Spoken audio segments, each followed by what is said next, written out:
Hi again, Bree here with Ginger in the Desert Creations. I had an argument recently with my biggest fan because he thinks I'm an artist and I do not think I am an artist. He thinks that if I do something that started out in someone else's brain and I make something pretty, it's going to convince me that I'm an artist.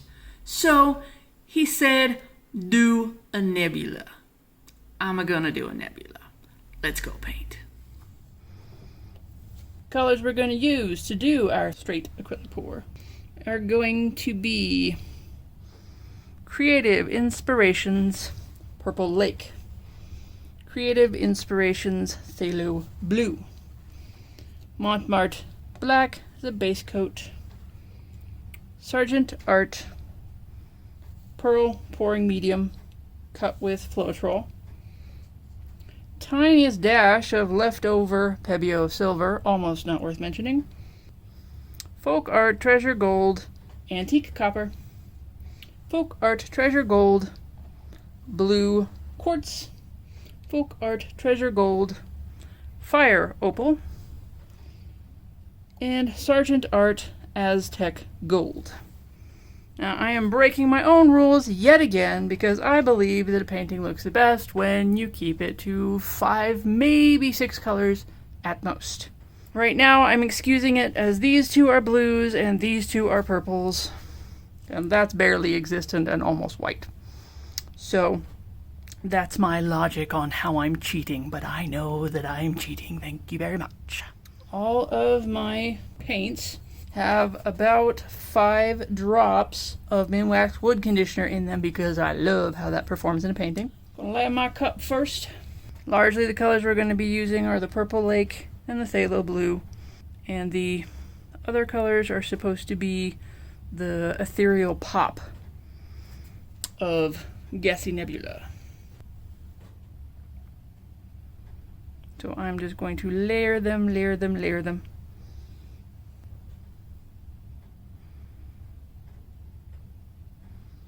And with a 12 by 12 canvas, we need about 5 ounces of paint. That is 12 times 12 divided by 28.3, which is how many grams are in an ounce, which gives you how many ounces to use.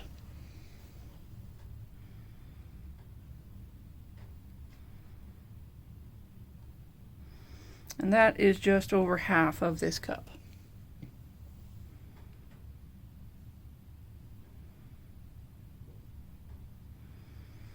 And of course our base coat flow extender will contribute to that volume as well. Now I'm going to pour the white down into what we've got there, and I'm hoping that I'll pour everything else on top of that and it will use that to sort of play along and pop off of the darker colors once these dry as dark as they're going to. So a nice high dirty pour of white right there. A little bit on the top for good measure, because why not? I want just a teeny tiny touch of this gold. I don't want very much of it, I don't think. But I'm gonna pour it so that it sinks. I'm gonna just slap the silver on here because you can see how little there actually is. We're just letting it participate. Go with our antique copper, nice high pour. Want plenty of this fire opal, nice high pour. A little bit drizzled on the top. And this blue quartz, nice high pour. Drizzle a little on the top.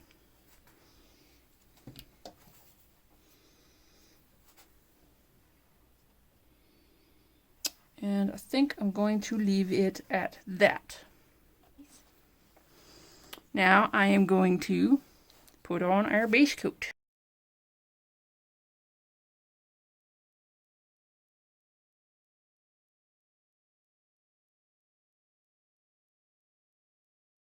Now this may push dark patches up through the rest of the pour, but space is one big dark patch, so we're okay with that.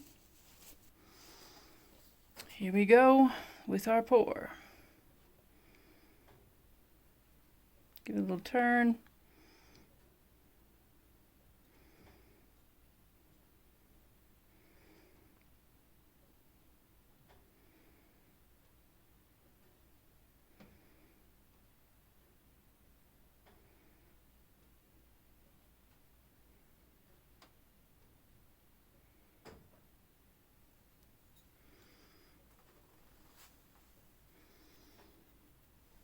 quite bright and pinky looking right now. Spreading. Doing some things over here. Definitely want to try to keep that. It's doing the colors at the edge instead of in the center, which is mildly concerning. Where's my torch? Torch to the bubbles.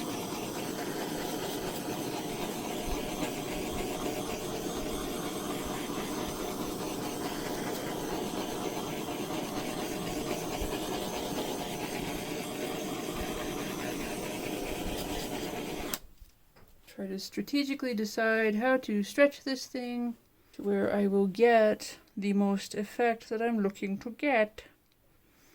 Guess I'm going to try to pull this way, that way. A lot of the colors are on the outside, which is frustrating.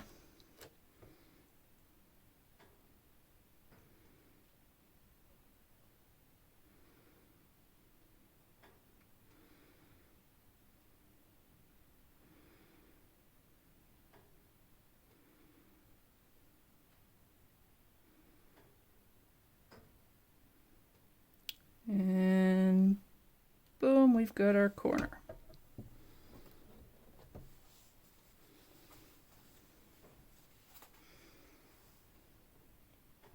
Pull it to the corner so that it covers.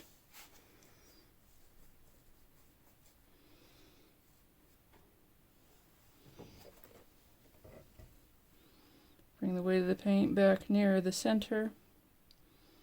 You can kind of see how the center is moving because there's the center of the pour.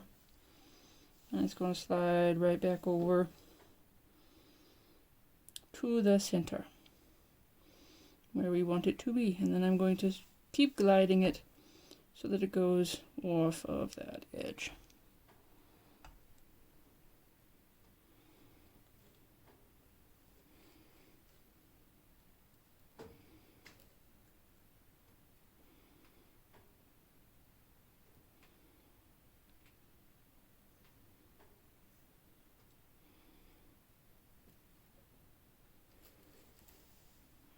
I'm going to just drag to this corner a little bit. And over we go. Not quite. There. Okay, let's drag it back this way.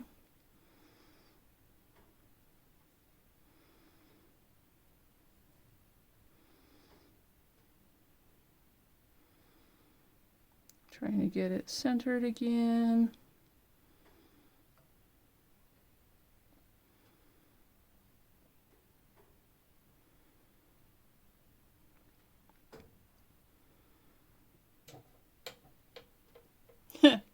My light just shifted. There's a ghost. Nah, it's just a craptacular light stand. That's what you get for buying them cheap. Gonna go that way.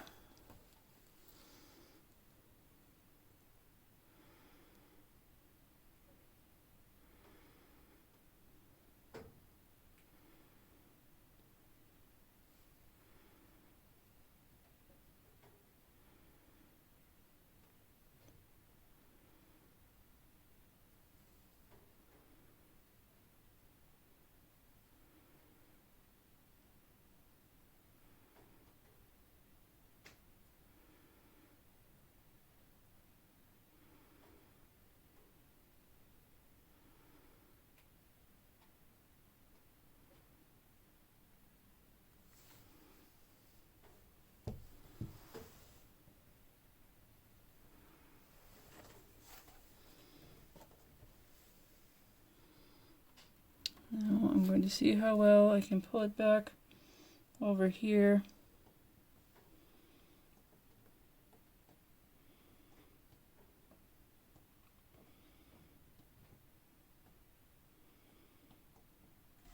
Woo! Lose the whole stupid thing.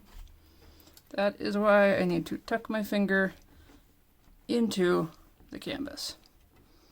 right there, so that I can get the claw and hook it with the claw.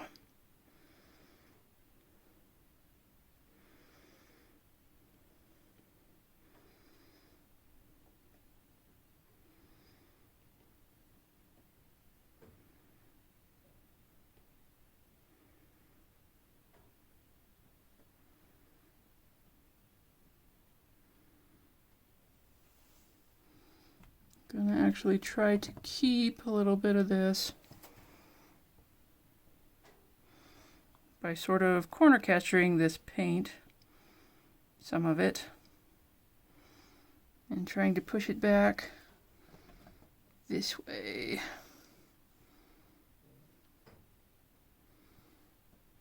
So that I can use strategy to save a little bit of this that's going on here. That is so pretty. I'm gonna loop a little claw under this side and try to pull it back that way so that I can open up all these stripes. Because there's not a lot going on over here. We're kind of over here. So I probably want to try to pull it all sort of this away.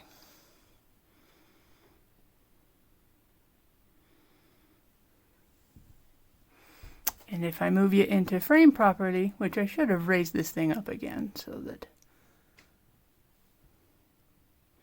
So here I've caught this with my fingers, which is why my hand is now very covered in paint. Now I left it on here and I'm pulling these ribbons open. And I'm kind of pushing off this sort of meh area over here. And let's just push it towards that corner now.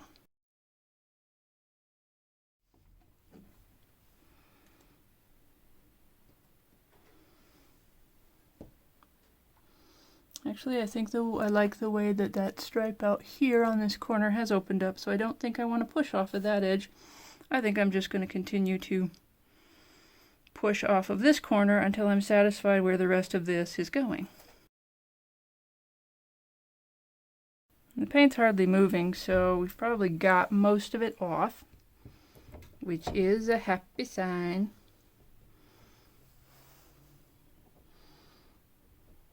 I do like how this has shown up in here. That looks really nice. This corner over here looks really nice. This over here, it's got some stuff going on, so that's good. And I think that this just has a little bit of movement in and around with the little rivulets and whatnot. That's not bad. That's not bad. Now the big questions. Do I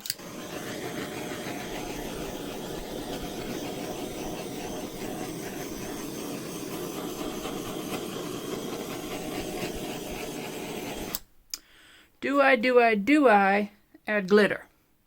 And do I add my spray paint stars? I think I am going to come in with just a touch of my clear glitter here. Can't resist a little sparkle sparkle. And these look lovely in the sunlight when you got a little sparkle going on.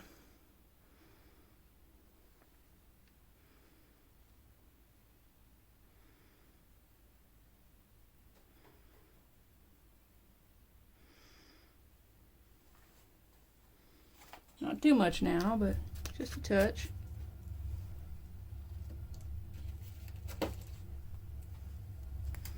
I'm also going to come in with my blue, just because it gives it a little bit of color variety. Glittery sparkles. Because it's space. I think I may want to try a Nebula number 2. I just have to get more Phthalo blue made up. I'm wondering if instead of the black, because I'm thinking that's why it's getting this gray bit here, is because I used the black. I'm wondering if I use some of the ultramarine blue that I've got instead, if that would look better. I do not know. But right now, there isn't anything that comes out and says, oh, I really hate this. Because I really don't. We'll see how it dries. Here we go. Nebula wet result. Lovely little corner.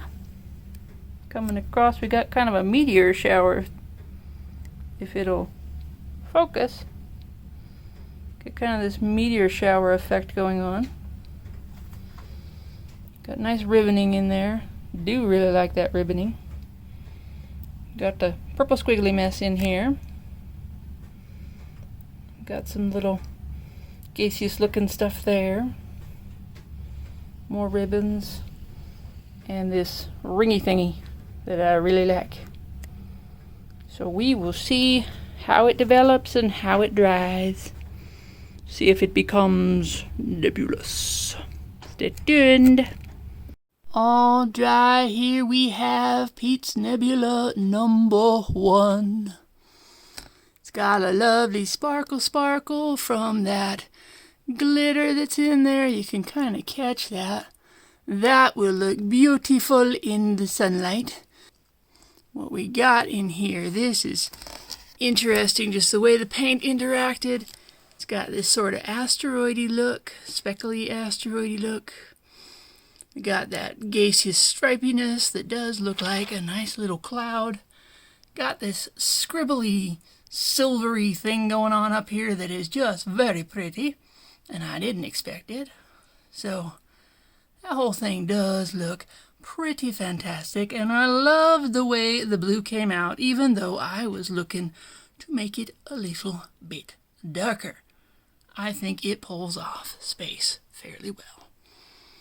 What do you think?